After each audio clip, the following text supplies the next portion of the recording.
Halo, selamat pagi anak-anak. Bagaimana kabar hari ini?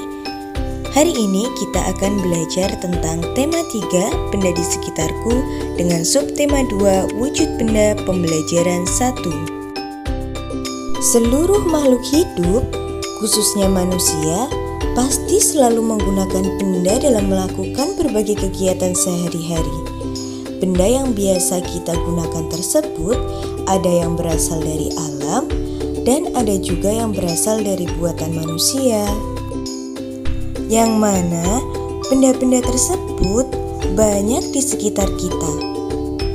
Adapun contoh benda yang berasal dari alam adalah batu, kayu, air, dan udara. Sedangkan contoh benda yang berasal dari buatan manusia adalah buku, pensil, sirup, laptop, motor, dan lain-lain. Dengan contoh-contoh yang telah disebutkan, apakah kalian melihat bahwa contoh-contoh benda yang telah disebutkan tadi memiliki wujud yang berbeda-beda? Anak-anak, pada dasarnya semua benda di dunia pasti mempunyai wujud. Wujud benda dibagi menjadi 3, yaitu padat, cair, dan juga gas. Adapun contoh-contoh dari wujud benda, yang pertama benda padat. Contohnya itu pasir, pensil, dan gelas. Yang kedua benda cair dengan contohnya air, minyak goreng, dan madu. Dan yang terakhir benda dengan wujud gas. Contohnya adalah oksigen yang kita hirup sehari-hari dan helium dalam balon. Setelah mengetahui wujud-wujud benda dan juga contoh-contohnya, apakah kamu bisa menyebutkan berbagai wujud benda yang ada di lingkungan sekolahmu? Jika iya, maka sebutkan sebanyak-banyaknya. Anak-anak, apakah kamu pernah naik mobil?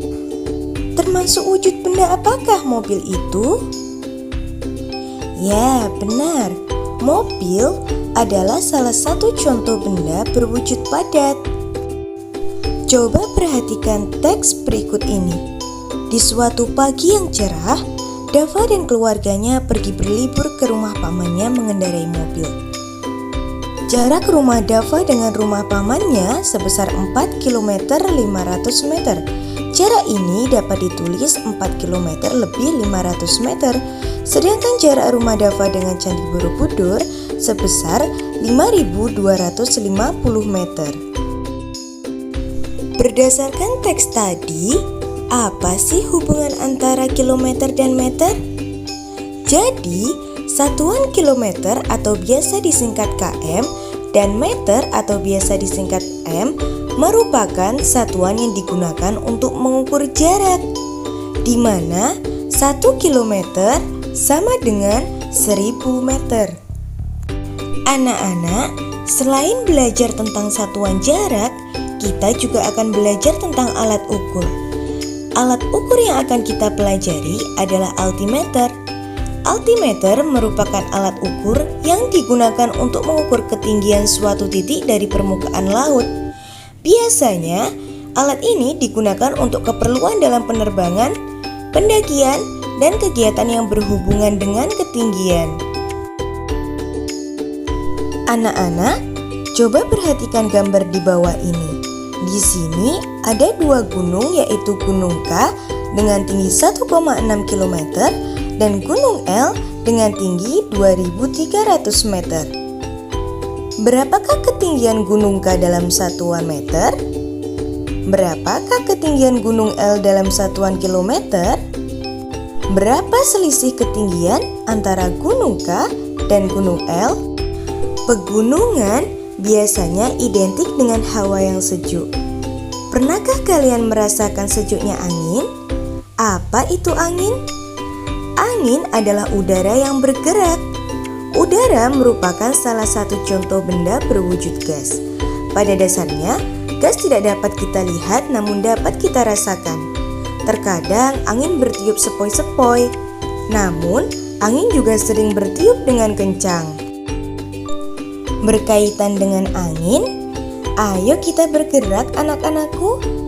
Ketika gerakan angin sepoi-sepoi, bergeraklah lemah ke kiri dan ke kanan. Jika angin kencang, bergeraklah dengan hentakan yang kuat ke kiri dan ke kanan. Dan jika angin puting beliung, bergeraklah berputar-putar. Dengan mengikuti gerakan tadi, kamu bisa membedakan gerakan kuat dan lemah. Gerakan merupakan komponen penting dalam menari. Dalam tarian, terdapat gerak tangan dan juga gerak langkah kaki. Kedua gerakan tersebut harus selaras dengan irama yang mengiringi. Coba berlatihlah gerak langkah kaki dengan lemah dan kuat dengan diiringi irama atau lagu yang kamu suka. Sekian video pembelajaran dengan subtema wujud benda. Terima kasih telah menyimak anak-anak.